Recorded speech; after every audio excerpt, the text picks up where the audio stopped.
ಮತ್ತು ಮುಖ್ಯಮಂತ್ರಿಗಳೂ ನಮ್ಮ ಹೋರಾಟನ ಒಪ್ಕೊಂಡು ನಿಮಗೆ 10,000 ರೂಪಾಯಿ ಸಂಬಳ, ಕನಿಷ್ಠ 10,000 ರೂಪಾಯಿ ಎಲ್ರಿಗೆ ಬರುವಂಗೆ ಮಾಡ್ತೀನಿ. ಇನ್ನು ಇನ್ಸೆಂಟಿವ್ ಸೇರಿಸಿ ಹೆಚ್ಚುವರಿ ಬೇಕಂದ್ರೂ ಅದನ್ನು ನಿಮಗೆ ಬರುವಂಗೆ ಮಾಡ್ತೀವಿ, ನಿಮ್ಮ ಹೋರಾಟವನ್ನು ವಾಪಸ್ ತಗೊಳ್ರಿ ಅಂತ ಅವ್ರು ಹೇಳಿದ್ದಕ್ಕೆ ಅವರು ನಂಬಿ, ನಾವು ಮುಖ್ಯಮಂತ್ರಿಗಳನ್ನು ನಂಬಿ ನಮ್ಮ ಹೋರಾಟವನ್ನು ಸ್ಥಗಿತಗೊಳಿಸ್ಕೊಂಡಿವಿ. ಅಂದ್ರೆ ಈಗ ಹೋರಾಟವನ್ನು ಮತ್ತೆ ಪುನರ್ ಚೈತನ್ಯವಂತ ಸ್ಟಾರ್ಟ್ ಆಗಿದೆ. ಯಾಕಂದರೆ ಅವರು ನಮ್ಗೆ ಆದೇಶ ಹೇಳಿದರು, ನಿಮ್ಗೆ 10,000 ರೂಪಾಯಿ ಮಾಡ್ತೀವಿ, ನೀವು ವಾಪಸ್ ತಗೋರಿ ಅಂತ. ಆದರೆ ಆ 10,000 ರೂಪಾಯಿನೂ ನಮ್ಗೆ ಇವತ್ತಿನ ತನಕ ಆದೇಶ ರೂಪದಲ್ಲಿ ಹೊರಡಿಸಿಲ್ಲ.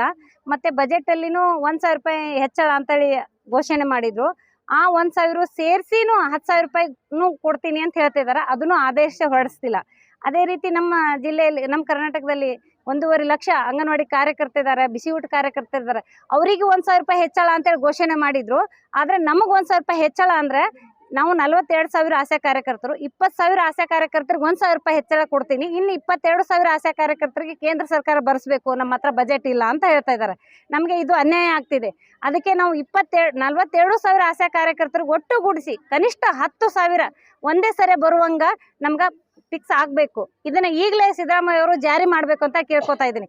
ಈ ಮಾರ್ಚ್ ಎಂಡ್ ಅನ್ನೋದ್ರಾಗೆ ನಮ್ಗೆ ಆದೇಶ ಹೊರಡದೇ ಇದ್ದರೂ ಉಗ್ರವಾದ ಹೋರಾಟ 42,000 ಆಶಾ ಕಾರ್ಯಕರ್ತರಿಗೆ ಮತ್ತೆ ಫ್ರೀಡಂ ಪಾರ್ಕ್ ನುಗ್ತೀವಿ. ಫ್ರೀಡಂ ಪಾರ್ಕ್ ಅಷ್ಟೇ ಅಲ್ಲ, ವಿಧಾನಸೌಧಕ್ಕೂ ನುಗ್ತೇವೆ ಅಂತೇಳಿ ಈ ಮಾಧ್ಯಮದವ್ರ ಮುಖಾಂತರ ಸಿದ್ದರಾಮಯ್ಯ ಅವರಿಗೆ ಮನವಿ ಮಾಡ್ಕೋತಾ ಇದ್ದೀನಿ. ನನ್ನ ಹೆಸರು ಅಂಬಿಕಾ ಒಳಸಂಗ್ ಅಂತ, ಬಿಜಾಪುರ ಜಿಲ್ಲೆ.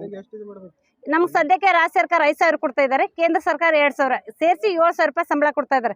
7,000 ರೂಪಾಯಿ ಸಂಬಳ ಈಗಿನ ಕಾಲದಲ್ಲಿ ನಮಗೆ ಸಾಕಾಗ್ತಿಲ್ಲ ಅಂತಲೇ ನಾವು ಹೋರಾಟಕ್ಕೆ ಕೂತ್ಕೊಂಡಿದ್ದೇವೆ. ಅವ್ರು ನಮ್ಮ ಒಪ್ಕೊಂಡು ಆಲ್ರೆಡಿ 10,000 ಕೊಡ್ತೀನಂತನೂ ಭರವಸೆ ಕೊಟ್ಟರು. ಆದರೆ ಆ ಭರವಸೆ ಈಡೇರಿಸ್ತಿಲ್ಲ. ಅದು ಭರವಸೆ ಇವಾಗಲೇ ಆದೇಶ ಆಗಬೇಕು ಅಂತ ನಾನು ಅವರಲ್ಲಿ ಸಿದ್ದರಾಮಯ್ಯ ಸರ್ ಹತ್ರ ಕೇಳ್ಕೊತಾ ಇದ್ದೀನಿ ಸರ್.